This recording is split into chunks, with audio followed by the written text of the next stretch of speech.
හරිමයි අපි ලෑස්ති වෙන්නේ 12 ශ්‍රේණිය ප්‍රායෝගික පරීක්ෂණවල පළවෙනි පරීක්ෂණය කතා කරන්න. හැබැයි මේක පසුවස්වන පාඩමට අදාළව කතා කරන්නේ. පරිණත දර්ශක සෙවීමේදී අපි කතා කරන බ්‍රික්ස්ගේ සෙවීමේ පරීක්ෂණය තමයි අපි සාකච්ඡා කරන්න හදන්නේ.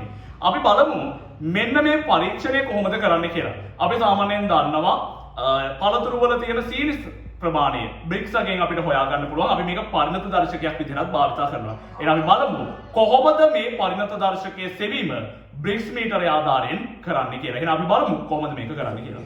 පුතේ මේ තියෙන්නේ බ්‍රික්ස් මීටරය. එතකොට මේකේ තියෙන ප්‍රධාන කොටස් ටික ඔයාලා දැනගන්න ඕනේ. මේ තියෙන ළමයි ඔයාලා ඇහැ තියලා බලන කොටස මේකට කියන උපනිත කොටස කියලා. මේ තියෙන ළමයි විශේෂිත කොටසක්. අපි මේ ප්‍රායෝගික පරීක්ෂණයේදී අපි ඕනෑම උපකරණයක් භාවිතයට පෙර අංක ශෝධනය කරන්න ඕනේ. මේ අංක ශෝධනය සඳහා භාවිතා කරන කොටස තමයි මේ තියෙන්නේ. ඊට අමතරව මෙන්න මේ කොටසට කියනවා. මෙන්න මේ කොටසට කියනවා වැසුම් පෙත්ත කියලා. ඊට අමතරව මේ කොටසට කියන ළමයි වීදුරු ආවරණය සහිත ප්‍රිස්ම කොටස කියලා. ඒකට මේ කොටස තමයි අපි සාම්පලය දැනීම සිද්ධ කරන්නේ. දැන් කොහොමද අපි මේ අංක ශෝධනය කරන්නේ?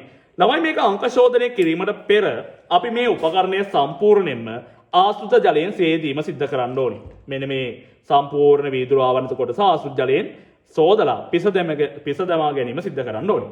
ඊට පස්සේ මේකට ආශ්‍රිත ජලයේ බිඳු කිහිපයක් දාලා සම්පූර්ණ වැසුම් පෙත්තෙන් වායු බුබුළු ඇති නොවනසේ වැසීම සිද්ධ කරන්න. දැන් ඔබට පේනවා මේකේ වායු බුබුළු ඇති වෙලා නැහැ. ඔබට පේනවා සම්පූර්ණයෙන්ම ජලයෙන් වැසිලා තමයි තියෙන්නේ. දැන් මෙතනට ඇහැ තියලා බැලුවට පස්සේ ඔබට මේ පේනවා වගේ සම්පූර්ණයෙන්ම සුදු සහ නිල් පසුබිම බිඳුවේ සීමාවෙන් කැපිලා තියෙනවා.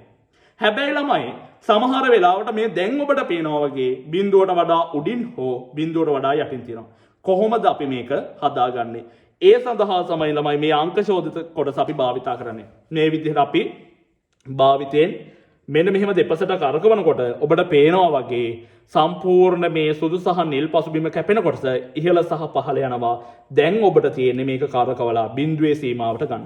බිඳුවේ සීමාවට මෙන්න මේ විදිහට ආවට පස්සේ ඔබට පුළුවන් ළමයි ඊළඟ කොටසට යන්න සාම්පලය සකස ගන්න. සාම්පලය සකසන්නට පෙර මේ කොටස සම්පූර්ණයෙන් පිස දමා ගැනීම සිද්ධ කරන්න ඕනේ. පිස දාලා බ්‍රික්ස් මීටරයේ පැත්තකින් තියලා අපිට පුළුවන් මෙන්න මේ විදිහට අවශ්‍ය පළතුර තෝරගෙන අපිට සාම්පලය සකස ගන්න. ළමයි මේ සඳහා අපි හිතමුකෝ කෙසෙල් භාවිතා කරනවා කියලා. කෙසෙල් භාවිතා කරනවා නම් කැපුම යොදන්න ඕන ළමයි මෙන්න මේ විදිහට දෙපසින් කැපුම දාලා මෙන්න මේ විදිය කොටසක් තමයි අපි ලබා ගන්න ඕනේ. ඊට පස්සේ මෙන්න මේ කොටස තමයි ළමයි අපි බ්‍රික්ස්ගේ සෙවීම සඳහා භාවිතා කරන්නේ. දැන් ඇපල් වගේ ගෙඩියක් ගන්නවා නම් කොහොමද? ඇපල් වගේ ගෙඩියක් ගන්නවා නම් ළමයි මෙන්න මේ විදිහට තමයි කැපුම දාන්න ඕනේ. සාමාන්‍ය ඇපල් කපන විදිහටම මෙන්න මේ විදිහට කැපුම දාලා මේ වගේ කොටසක් තමයි ලබා ගන්න ඕනේ. සාමාන්‍ය අඹ ගෙඩියක් ගන්නවා නම් එහෙමයි. ඔයාලා අඹ කපන සාමාන්‍ය අඹ කපන විදිහටම අඹ කෑල්ල කපලා කෑල්ලක් කපා ගන්න ළමයි කිසි ප්‍රශ්නයක් නැහැ. මෙන්න මේ විදිහට කෑල්ලක් කපලා ගන්න. හරිද?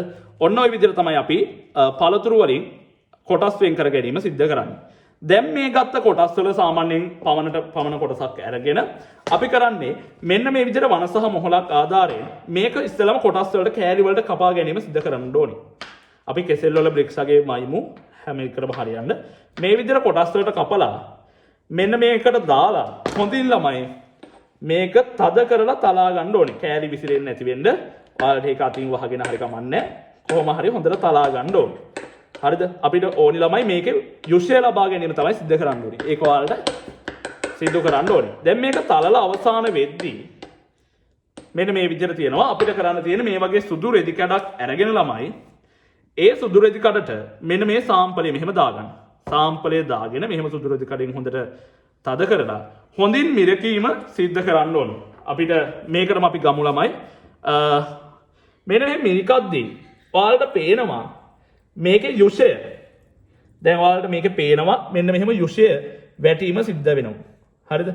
මෙන්න මේ විදිහට යුෂය වැටීම සිද්ධ කරනවා. පේනවනේ? හරි. දැන් අපි කරන්නේ මේ යුෂයෙන් කොටසක් අරගෙන අපිට මේ බ්‍රික්ස් මීටරේ මෙන්න මේ කොටසට දා ගැනීම සිද්ධ කරන්න පුළුවන්. මෙන්න මේ විදිහට මේ යුෂයෙන් බිඳු කිහිපයක් අරගෙන අපිට මෙහෙම දා ගන්න පුළුවන්.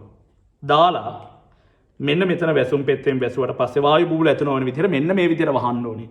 උපනෙතින් බැලුවට පස්සේ ඔයාලට හරියටම පේනවල මම අංක ශෝධනය කරලානේ තියෙන්නේ. දැන් ඔයාලට පේනවා සුදු සහ නිල් පසුබිම කැපෙන ස්ථානයේ තමයි මොකද්ද? මෙන්න මේ බ්‍රික්ස් අගය තියෙන්නේ. ඉතින් ඔයාලට පේනවා මේකේ බ්‍රික්ස් අගය මෙච්චරයි කියලා කියව ගන්න පුළුවන්. ඔන්න ඔය විදිහට පැට්‍රිකල් එක අවසන් කරලා කියවලා ඉවරනාට පස්සේ ඔයාලට හම්බෙන පේපරේ බ්‍රික්ස් අගය මෙච්චරයි කියලා ලියන්න. ලියලා ඉවර වෙලා ළමයි සම්පූර්ණයෙන්ම මේ කොටස පිරිසිදු කර ගැනීම සිද්ධ කරන්න ඕනි.